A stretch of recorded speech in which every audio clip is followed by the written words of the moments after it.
Oke, selamat pagi teman-teman semuanya. Ketemu lagi di Geogiri, saya Dindi Sugandi. Jadi hari ini kita akan melakukan kegiatan pendakian Gunung Gelis yang ada di perbatasan Sumedang dan Bandung ya. Dan ini gunung tidak terlalu tinggi tapi menarik untuk kita pelajari bersama-sama, yaitu berkaitan gunung. Ini adalah gunung api purba tetapi tidak ada kawahnya. Nah, nanti menuju ke atas kita akan sama-sama melihat namanya material-material yang diendapkan mendekati lereng. Jadi kita bisa melihat bahwa ini adalah sebuah bentuk dari struktur, dan termasuk kita juga nanti akan melihat fasies gunung api Gunung Gelis yang ada kita lalui selama perjalanan menuju puncak. Yuk kita lanjut. Ini lokasi start pendakian Gunung Gelis. Jadi ada fakta menarik. Jadi kalau kita lihat di peta lama Belanda tahun 1912 ini adalah gunungnya Gunung Bukit Jarian dan Iwir-Iwir.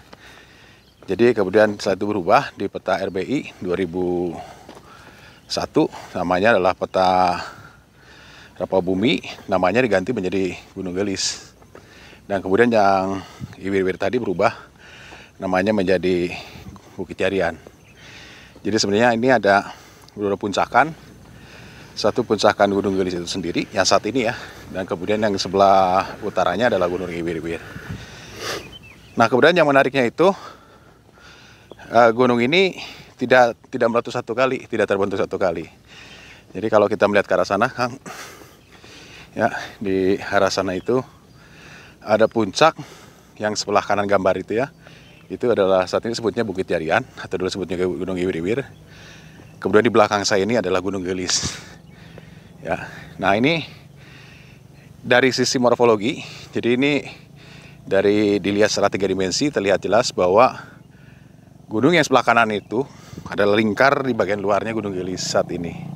Jadi menandakan bahwa gunung ini tidak meletus satu kali, jadi berkali-kali. Barangkali dua fase kegiatan letusan gunung api membentuk proses pertama kaldera, kemudian yang keduanya adalah letusan pembentukan Gunung Gelis. Jalur pendakian ini didominasi oleh ini gelagah ya, rumput, kemudian masuk ke wilayahnya perkebunan rakyat. Jadi ini adalah batas antara perumahan warga, kemudian naik ke atas sedikit ketemu dengan perkebunan, kemudian jalannya sudah berlebar. Ini digunakan untuk kebutuhan panen ya. Nah di belakang saya ini ya, ini berdiri tegak ya, ada sebuah gunung, ini termasuk gunung api purba juga. Masih kelompoknya dengan Gunung Jarian, Gunung Gelis ini. Jadi kalau untuk umurnya sebelum bisa dipastikan yang mana duluan ya, yang tumbuh atau yang muncul. Tapi kalau kita lihat di sebelah kanan saya ini puncaknya, ya terlihat di bagian atasnya itu ini apa seperti dom. Jadi menandakan bahwa inilah gunung api yang jenisnya itu adalah jenis lava dome ya, yang terbentuk setelah gunung api meletus, terbuka membentuk depresi ya. Kemudian depresi itu kemudian dalam kegiatan dinamika gunung api berikutnya mengeluarkan produknya adalah lava dalam kegiatan letusan efusif. Kemudian menumpuk di bagian pusat, membentuk, kemudian menjadi lava, sebutnya lava dome. Ini adalah jalur selepas perkebunan rakyat atau warga. Jadi berbatasan dengan hutan milik perhutani ya. Jadi di sini didominasi oleh tumbuhan-tumbuhan invasif ya. Ya memang ini akan tumbuh dalam kondisi tidak terawat ya. Ya itu tol Susumendawu tuh. Tol Susumendawu motong. Iya. Di antara ini kan Gunung Manglayang. Oh iya, itu ada Manglayang, kemudian Bukit Unggul, ke arah sana Sumedang. Bukit Unggul yang mana tuh? Ini depan ini. Ini banget ya? Ini depan nih. Ini teman-teman semuanya, ini sudah sebentar lagi sampai puncak di Gunung Gelis. Jadi dari sini bisa pengamatan morfologi atau bentang alam ke arah ini ya, ke arah utara ya. Jadi kalau kita lihat ke arah utara, ini cocok lah ya, ini titik paling pas untuk pengamatan. Melihat di sini persis di bawah lerengnya Jatinangor, ini ketemu dengan kampusnya Unpad kan, Unpad di TB saat ini kan. Kemudian ke arah Sumedang nanti ketemu Unwim. Ini adalah memang dikondisikan menjadi sentra kampus. Nah ini Ini memang banyak lah di beberapa gunung-gunung di Jawa Barat, khususnya di sekitar lereng gunung-gunung ya, itu dimanfaatkan untuk tanaman kopi. Jadi lahan yang miliknya negara melalui perhutani, kemudian pemanfaatan lahannya dilaksanakan oleh warga melalui koperasi ataupun lembaga ya, yang kemudian nanti ada bisnis dibagi hasil di dalamnya. Seperti inilah yang ada di daerah kawasan Gunung Gelis.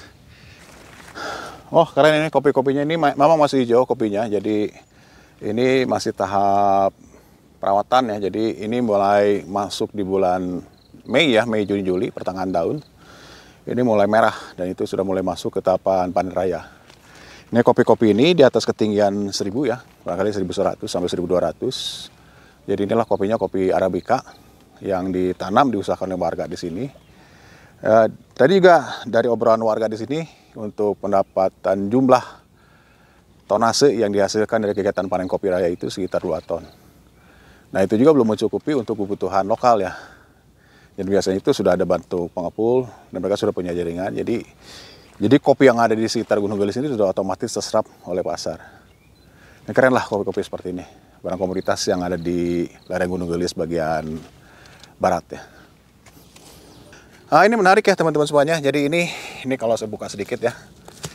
Oh jatuh. Ini ketemu dengan tanah yang sudah lapuk ya. Jadi dulunya itu adalah abu dari kegiatan letusan gunung api. Kemudian di sini saya lihat ada, bentar ya. Ini barangkali fragmen ya. Ini fragmen batu apung atau pamis ya, yang disusun dari plastik ya di antaranya. Ini bongkah-bongkah seperti ini. Ini menandakan bahwa ini hasil kegiatan letusan yang sifatnya barangkali eksplosif ya. Dan kemudian dilontarkan secara balistik, kemudian mengendap di sekitar lereng mendekati puncak. Jadi kalau ketemu dengan material plastik ya, endapan plastik seperti ini sudah menandakan bahwa ini adalah hasil kegiatan letusan gunung api. Jadi sudah confirm bahwa ini Gunung Gelis itu adalah gunung api yang dulu pernah meletus. Nah inilah buktinya ini. Kawahnya di mana? Akibat bambunya rubuh.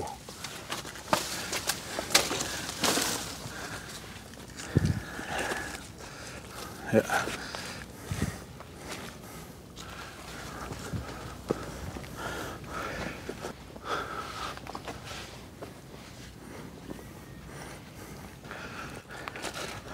Wah, ini keren ini. Ini saya ketemu dengan bongkah lava ukuran besar, ya. Ini yang saling terkunci, menindih. Ini barangkali kalau gali lagi ini adalah bongkah ukuran besar, ya, si lava ini. Jadi saya menduga bahwa lava-lava seperti ini memang datang dari bagian puncak. Jadi mendekati para puncak ya.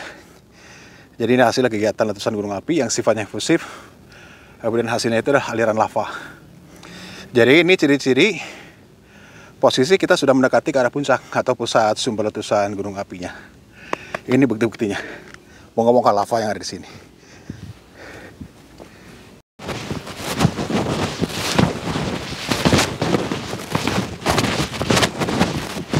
Oke, saat ini kita berada di posisi sebelah utara Gunung Gelis, ya. Jadi di Gunung Gelis itu di depan saya. Kemudian di belakang saya ini ada sebuah lembah sangat dalam sekali dan kemudian sempit. Kemudian mengarah membuka ke arah utara ya. Jadi kita ketemu nanti di sana itu ada kelompok pegunungan Manglayang, Bukit Tunggul ya. Dan kemudian di sini yang sebelah kiri saya ini ada sebuah perbukitan yang memanjang barat ke timur. Nah, kalau di peta topografi zaman Belanda 1912, sini sebutnya adalah Gunung Iwir-Iwir. Ya. Jadi kalau diinterpretasikan dari peta topografi, jadi si Pungguan ini membentuk gawir terjal, ya hampir konsentrik ya, hampir melingkari Gunung Gelis. Jadi menandakan bahwa ini adalah fase pertama pragelis atau pra pembentukannya Bukit Jarian Gunung Gelis. Yang terbentuk terlebih dahulu, membentuk sebuah kerucut, ya. Lingkarnya mungkinnya tentunya lebih luas dibandingkan lingkar Gunung Gelis saat ini. Nah, kemudian meletus, ukuran besar sekali ya, mungkin eksplosif. Dan kemudian meninggalkan sebuah ceruk atau sebuah cekungan yang dilingkari oleh kaldera tadi. Dan ini termasuk dari bagian kalderanya pragelis. Nah, kemudian seiring waktu muncul kegiatan vulkanisme yang kedua, membentuk Gunung Gelis yang kita lihat atau kita saksikan hari ini.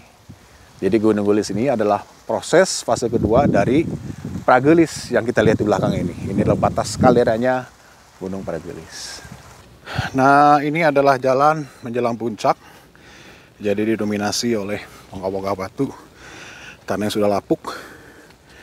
Jadi jalannya lebih terjal ya. Jadi menandakan sedikit lagi kita sampai di puncak Gunung Gelis. Nah, ini saya ketemu dengan batang-batang bambu. Kemudian ada lubang-lubang seperti ini ya. Ini bukan alami ya, tapi ini oleh manusia menggunakan golok. Ya, ini tujuannya bukan sebagai sigai atau untuk naik ke pohon aren ya. Tapi ini beri lubang itu mencari ulat pemakan di bambu yang sebutnya cilung mungkin ya. Saya nggak tahu ini bahasa ilmiahnya. Dan kemudian itu hanya memakan bagian dalam bambu ini kemudian dikonsumsi.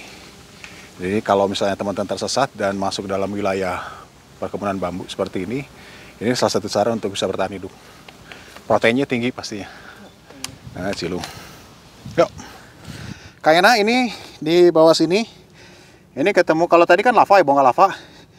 Ini ketemu dengan piroklastik nih. Ya, ini yang halus, ada yang kasar.